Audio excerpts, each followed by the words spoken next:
Hi guys, the two-stroke oak here, and today I'm going to be showing you how to remove a stuck sprocket bolt on any Japanese bike. So the bike I'm working on now is a 2001 CR125R. This sprocket was put on by someone who over-tightened all the bolts and used way too much Loctite. So the method to removing these is to knock in a torque screw. Now, on this bike specifically, it's a 6mm Allen key head with a 14mm bolt on the back. I used a CR45 torque screw, which is just slightly larger than the 6mm, so I did have to cut almost a whole new head in, just to make sure that it was tight. Now, I knocked it in this first time, and I did struggle a little bit, because I didn't knock it in far enough, so it just slipped out.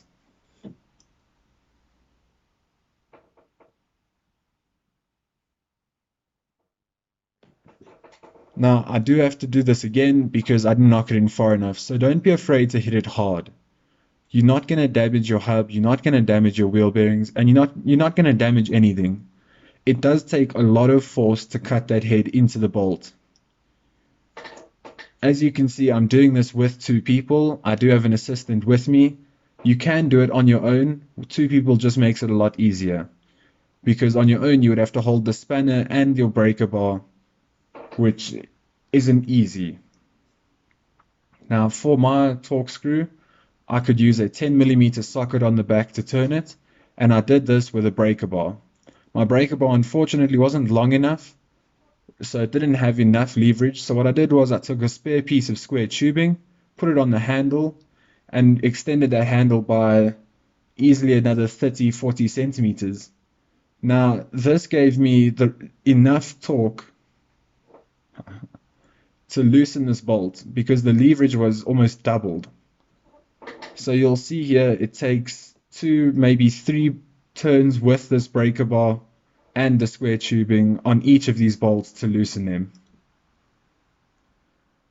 Now I am fumbling a little bit with the socket and the torque screw and stuff, which is okay. You want to take your time when doing this because you don't want to do it wrong and then completely mess up the head of your bolt to the point where you're going to have to grind it off with an angle grinder or drill it out.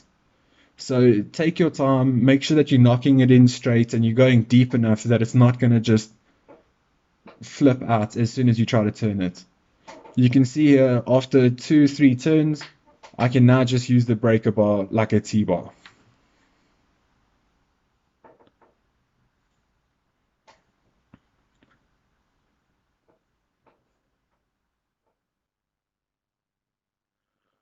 Once it was loosened enough to this point, I just used my fingers to take the nut off the bottom, but the bolt was still really tight in the hub because it had so much Loctite on, so I just turned it a little bit to loosen those threads up, and you'll see it just pops out. Now, this is going to be the same method for all these bolts, specifically because it's an effective method. It doesn't require any specialized tools. Most people have these torque screw heads lying around somewhere in their garage. You can see here again, you do have to use force. Again, don't be afraid to knock that torque screw in. You will notice though, I am doing this with two hands because you always want to keep pressure on the head of that, especially if you're doing something like this where you're cutting a new head into that bolt. You always want to keep pressure when you're applying a lot of leverage.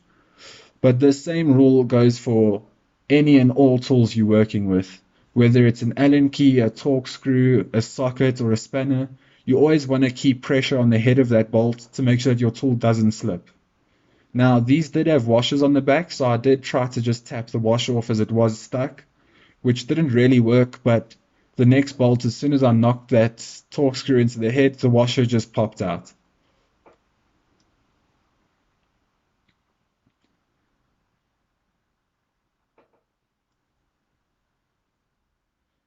So you'll see with this one, as soon as I try to turn it, it just flies out because I didn't knock that torque screw in straight. You have to be so careful to knock it in straight or else it will just turn out. Luckily, I didn't damage the bolt enough that I had to grind it, so I could just knock it even deeper in and make sure that it's straight. The reason that I'm using pliers to hold that torque screw while I'm hitting it with a hammer is firstly safety. You want to keep your fingers as far away from a hammer as possible, just because no one likes hitting their fingers with a hammer, really. And secondly, if you hold that torque screw, which I did the first time I did this method, when you hit it with the hammer, the vibrations are extremely violent, so they actually hurt your fingers. So I would definitely suggest using pliers. I did also just make sure that the bearings are turning properly and that they're not in need of replacement. I did leave the wheel spacer out because I do have to wash and then re-grease all that fun stuff in there. But yeah, this sprocket and this method is a prime example of why you always need to consult your owner's manual for torque specs. Now, almost every bolt on your bike will have a torque spec, and in your owner's manual, each bolt it'll be there. Especially important bolts like this.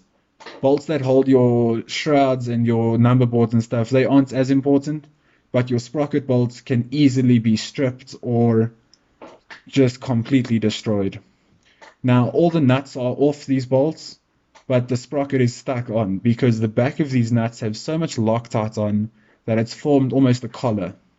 You can see there that they have the small white stuff on the nuts, and that's just a massive amount of Loctite. What I did to take the sprocket off was I took a socket extension and knocked the back of the nuts out. Now I could get 3 of the nuts. You'll see here's the first one. And this is just a light tap. You can see me, I'm tapping, tapping, tapping, and then I gave it a nice little one.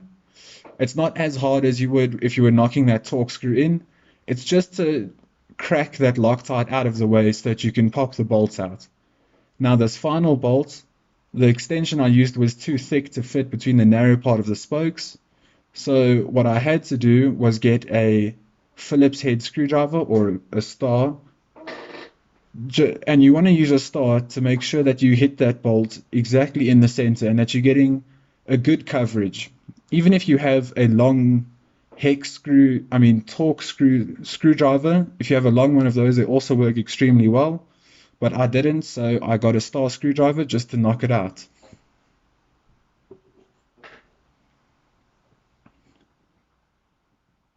And you'll see here with just one quick little tap, sprocket falls off nicely, and that's that. Your bolts are out. They will have to be replaced. And I would suggest replacing nuts, bolts, washers. Just get all new hardware. Everything works better if you're using all new. You can see here that those bolts are completely destroyed. There's only one that's in decent shape, but it was a loose one.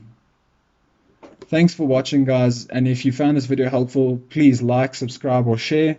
I will be doing more videos not like this on different stuff, fork rebuild, top end, bottom end rebuild.